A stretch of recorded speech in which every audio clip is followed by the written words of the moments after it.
राधे राधे मित्रों, मेरा नाम रोशन कुमार है और मैं अब आप लोगों को दो इजी आसन करके दिखाऊंगा जो बहुत ही सरल और सुगम तरीके से आप कर सकते हैं। ये प्रथम को काक आसना बोलते हैं और दूसरा को भद्र आसना बोलते हैं। तो आइए हम करेंगे पहले काक आसना, फिर काक आसना के बाद करेंगे भद्र आसना।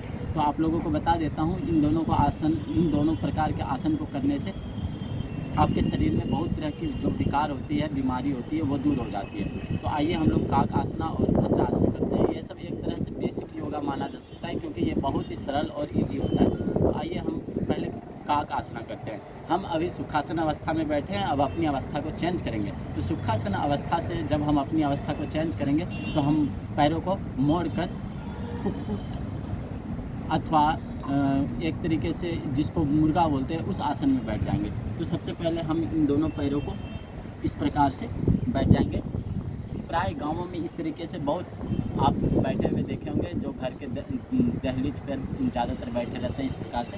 तो अब हम काक आसना को करेंगे। तो काक आसना में हम अपने इन दोनों पैरों की स्थितियों को सही से कर लेंगे। नहीं तो अगर सही से नहीं करेंगे तो आपका पेट खराब हो सकता है क्योंकि नसें इधर से उधर हो जाती है। तो सबसे पहले हमने पैरों को एक समान कर लिया है। अब उसके बाद अपने इन दोनों को एड़ियों को आपस में चिपका लेंगे। उसके बाद फिर अपने दोनों हाथों को इस प्रकार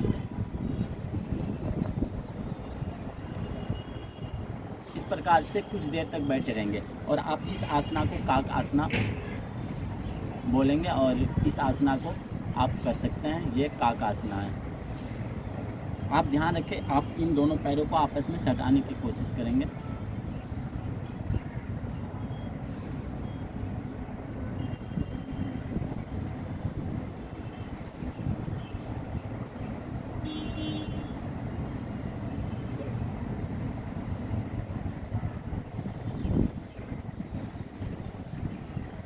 कुछ देर इसी प्रकार से बैठे रहने के बाद आप अपनी अवस्था में चेंज करेंगे और इस काक आसना में आप कुछ देर रह सकते हैं, 3 से 5 मिनट तक।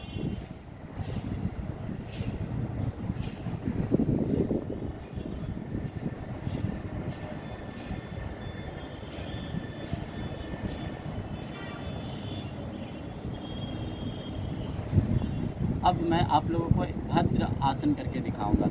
मैं अभी सुखासन में बैठा हूँ। अब सुखासन से मैं भद्र आसन में आऊँगा।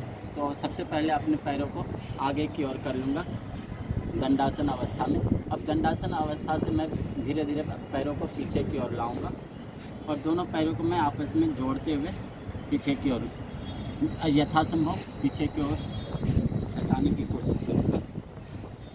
आप देख लेंगे, आपको लेफ़्ट राइट थोड़ा सा जगह होना चाहिए और आप अपने कमर को सीधी रखेंगे। ठीक है। आप जब इस अवस्था में बैठते हैं तो इसे भद्र आसन कहते हैं। अब आप कुछ देर तक अपने पैरों को आपस में लेफ़्ट राइट ऊपर नीचे अप डाउन करेंगे, दोनों तरफ एक साथ। ध्यान रहे इस अवस्था में आपकी कमर सीधी होनी चाहिए। आपकी गर्दन थोड़ी सी आगे झुकी हुई होगी तो इससे कोई दिक्कत नहीं है।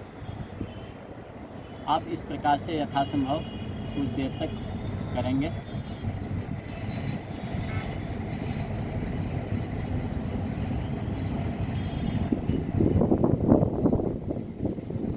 वीडियो ज़्यादा लंबा हो जाएगा इसलिए मैं इस क्रिया को थोड़ी देर के लिए ही करूँगा।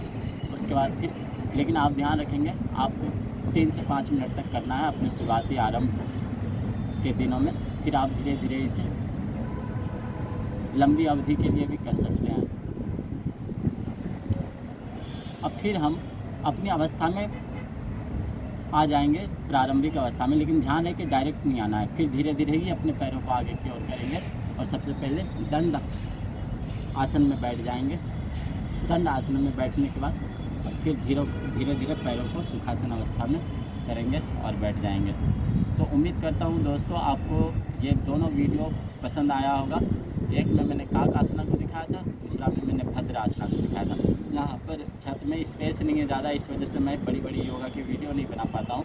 मैं उम्मीद करूँगा कि बाद में कहीं अच्छा सा जगह होगा तो वहाँ पे अच्छी वीडियो बनाऊँगा और आप लोगों के साथ शेयर करूँगा। धन्यवाद दोस्तों, राम राम।